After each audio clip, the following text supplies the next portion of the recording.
प्रभु यीशु मसीह के नाम से सबको जय मसीह की। आज का वचन है मरकुस रचित सुसमाचार उसका 8 अध्याय 6 वचन।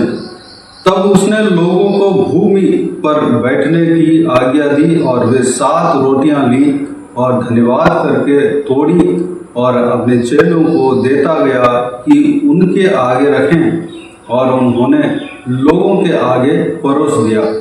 मेरे प्रियो, ये संभव जो है, एक बार प्रभु यीशु मसीह प्रचार कर रहे थे। लोग जो है 3 दिन से उनका प्रचार को सुन रहे थे, उनका सुसमाचार को सुन रहे थे। परमेश्वर प्रभु यीशु जो पिता परमेश्वर का आज्ञा को विस्तार रूप से अपना उदाहरण देकर दृष्टांतों के साथ समझाया, सब कुछ सुन रहे थे। जब लोग विदा होने का समय हुआ, तब जो है प्रभु यीशु उन पर तरस खाया। क्यों? क्योंकि 3 दिन से भूखा, कुछ खाया नहीं थे, वचन को सुन रहे थे। प्रभु यीशु के मन में यह था कि लोगों को यूं ही भूखा नहीं भेजना है, कुछ खिलाना है, खिलाकर भेजना है, क्योंकि 3 दिन से वो भूखे थे। इसलिए अपने चेलों से कहा।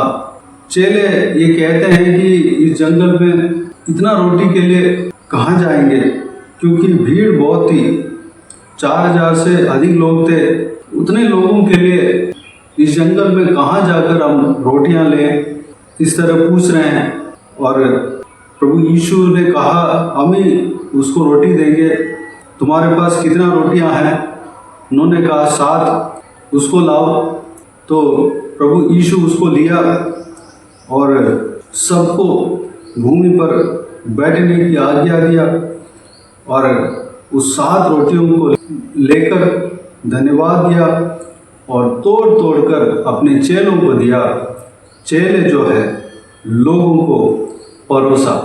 जब प्रभु यीशु मसीह के पास वो रोटी गई, वह आशीषदायक रोटी हुआ, और वो 7 रोटी के द्वारा कई सारे लोग जो है भरपूर भरपेट भोजन किए, भरपेट खाए और बच भी गया। मेरे प्रियो, इस वचन को जब हम पढ़ते हैं तो एक बात हमें जानने में आता है, समझ में आता है कि प्रभु यीशु अद्भुत करने वाला परमेश्वर है। प्रभु यीशु के हाथ में जो जाता है वह आशीषदायक होता है। उसको प्रभु यीशु मल्टीप्लाई कर सकता है, कई गुना ज़्यादा उसको बढ़ा सकता है। अगर हम प्रभु यीशु को कुछ देते हैं तो उसको परमेश्वर आशीष देता है, और वापस हमें नहीं बल्कि हमारे साथ जितने भी लोग हैं, कई सारे जन उसके द्वारा आशीष पाएंगे, कई गुना आशीष पाएंगे, भरपेट खाएंगे। इसलिए हमें प्रभु यीशु को देना आवश्यक है। प्रभु यीशु को अगर हम देते हैं तो हम भी आशीष पाते हैं, उससे ज़्यादा कई गुना आशीष पाते हैं। दूसरी बात, जो हम देते हैं परमेश्वर उसको आशीष देकर अपने चेलों को देता है। चेले जो है बहुत सारे लोगों को परोसते हैं, और उस हमारे भेंट के द्वारा बहुत सारे जन आशीष पाते हैं, बहुत सारे जन भरपेट भोजन खा पाते हैं। अगर हम इसी बात को हम और विस्तार से अगर हम समझेंगे कि हम कलीसिया में भेंट देते हैं, भेंट चढ़ाते हैं, कुछ पैसा देते हैं, वो पैसा जो है, वो जो दान जो है परमेश्वर के हाथों में जाता है, वह परमेश्वर की ओर से आशीषदायक दान होता है। उसको परमेश्वर आशीष देते हैं। उस दान के द्वारा हमें आशीष मिलता है और बहुत सारे लोगों को आशीष मिलता है, भरपेट आत्मिक भोजन भी मिलता है और बहुत सारे लोगों को आशीष मिलता है। मेरे प्रियो, इसलिए हमें देना चाहिए, परमेश्वर के काम के लिए देना चाहिए, परमेश्वर के योजना पूरा होने के लिए देना चाहिए। अगर हम देंगे तो हम आशीष पाएंगे। दूसरी बात, प्रभु यीशु उस रोटी को धन्यवाद कहकर अपने चेलों को दिया, चेले लोगों के सामने परोस दिया, लोग खाने के लिए परोस दिया। परमेश्वर का वचन भी प्रभु यीशु इस तरह करते हैं। परमेश्वर का वचन को मन्ना की तरह कहा गया है। परमेश्वर के वचन को परमेश्वर अपने बात को अपने चेलों को बताता है, चेले जो है लोगों के सामने परोसता है। इसलिए हमें परमेश्वर का वचन को जो उनका चेला हमें बताते हैं, उस वचन को हमें सुनना चाहिए, ग्रहण करना चाहिए। मेरे प्रियो, इस बहुमूल्य वचन के द्वारा जो भी हमने मनन किया, सारे बातों के लिए धन्यवाद देंगे, स्तुति करेंगे। हम परमेश्वर के काम के लिए देने वाला बनेंगे। अगर हम देंगे तो हम आशीष पाएंगे। उस भेंट के द्वारा कई सारे लोग आशीष पाएंगे। तो आइए हम प्रार्थना में जाएं। स्वर्गीय पिता दयालु परमेश्वर, आपको धन्यवाद देता हूँ आज के इस आपके बहुमूल्य वचन के लिए। आपको धन्यवाद देता हूँ परमेश्वर, बीते हुए दिनों में हमें संभाला, बचाया, सुरक्षित रखा। आपको धन्यवाद देता हूँ परमेश्वर। आज के दिन में जो वचन हमने देखा परमेश्वर, उस वचन के द्वारा हमने जो कुछ भी मनन किया, सारे बातों के अनुसार हम भी चलने के लिए अनुग्रह देना पिता। हम आपके राज्य के लिए देने पाए, आपके काम के लिए देने पाए, आपकी योजना पूरा होने के लिए देने पाए परमेश्वर, धन्यवाद।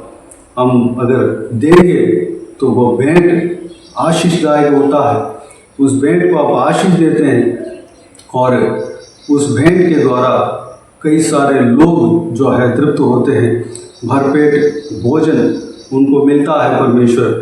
बहुत सारे लोगों को फायदेमंद होता है पिता परमेश्वर। इसलिए हम देने पाए परमेश्वर।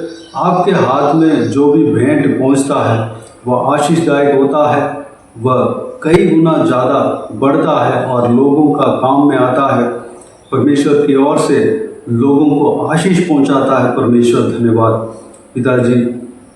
इस बात को समझने के लिए अनुग्रह दिया, धन्यवाद देता हूँ। आपके वचन को भी पिता आपके चेलों को आप देते हैं। आपके चेले जो है लोगों के आगे परोसते हैं परमेश्वर पिता। इस बात को भी हम जाना है पिता, आपके चेलों के द्वारा हम सुसमाचार, आपके वचन को हम सुनने पाए परमेश्वर, धन्यवाद। सारा इस बहुमूल्य बातों के अनुसार हम करने के लिए अपने आप को आपके हाथों में हम सौंपते हैं पिता, धन्यवाद देता हूँ। बाकी सारे बातों का आपके हाथों में सौंपते हैं परमेश्वर। इस वीडियो को देखने वाले हर एक जनों को आशीष देना पिता, किसी को भी कोई भी कमी घटी ना होने देना, भरपूर आशीष देना। कोई भी जन बीमार हो उनको आपके हाथों में सौंपते हैं, उन्हें छूना, चंगा करना प्रभु यीशु मसीह के नाम से चंगा होने पाए। अगर किसी को दुख हो, तकलीफ हो, सारा दुख तकलीफ को दूर करना, परेशानी को दूर करना, आंसू को पोंछना, जिनको जो कुछ भी प्रार्थना का विषय हो, सारा प्रार्थना का विषय का उत्तर देना। महिलाओं को आपके हाथों में सौंपता हूँ, छोटे बच्चों को आपके हाथों में सौंपता हूँ, बुजुर्ग व्यक्तियों को आपके हाथों में सौंपता हूँ। हर एक को आपके लहू से डालना परमेश्वर, सुरक्षित रखना, बुराई से बचाना, दुष्ट मनुष्य से बचाना, दुष्ट लोगों से बचाना परमेश्वर, धन्यवाद। हालेलुया। जो कोई भी जन सफ़र कर रहे हैं, ट्रैवल कर रहे हैं, उनके संग रहना, सुरक्षित रखना परमेश्वर पिताजी। जो कोई भी जन जो कुछ भी काम करते हैं, सारा कामों में आशीष देना, उन्नति देना परमेश्वर। चाहे नौकरी कर रहे हो, पढ़ाई कर रहे हो, बिजनेस कर रहे हो, चाहे घर के काम कर रहे हो, सारा कामों में आशीष देना, उन्नति देना परमेश्वर, धन्यवाद। इस वीडियो को देखने वाले हर एक जनों को और उनका परिवार को सुरक्षित रखना, बुराई से बचाना। बाकी सारे बातों का आपके हाथ में सौंपते हैं। सारा आदर, महिमा, जलाल आपको मिलते रहे। सारा दुआ प्रार्थना को प्रभु यीशु मसीह के नाम से मांगते हैं, सुन और ग्रहण कर, आमीन आमीन। प्रभु यीशु मसीह के नाम से प्रभु यीशु मसीह का आशीष और अनुग्रह हम सभी के ऊपर बने रहे, आमीन आमीन। मेरे प्रिय चैनल को सब्सक्राइब करें और शेयर करें। अगर किसी को भी प्रार्थना का विषय हो तो डिस्क्रिप्शन में दिए हुए नंबर पर कॉल करके प्रार्थना करा सकते हैं। हम आपके लिए प्रार्थना करेंगे। आप अपने व्यक्तिगत प्रार्थना में हमारे लिए प्रार्थना कीजिए। इस सेवकाई के लिए, इस सेवकाई का उन्नति के लिए, इस सेवकाई में जुड़े हुए हर एक जन के लिए, हर एक आत्मिक उन्नति के लिए, तरक्की के लिए, आत्मिक आशीष के लिए, संसारिक आशीष के लिए, पारिवारिक आशीष के लिए प्रार्थना करें। प्रभु यीशु आप सबको आशीष दे। परमेश्वर के हाथों के द्वारा हम सबको आशीष मिलेगा। इस सेवकाई के द्वारा परमेश्वर आपके जीवन में कार्य किया हो वो भी हमें बता सकते हैं, ताकि हम सब मिलकर परमेश्वर को धन्यवाद दे सके, महिमा कर सके। प्रभु यीशु आप सबको आशीष दे, आमीन आमीन।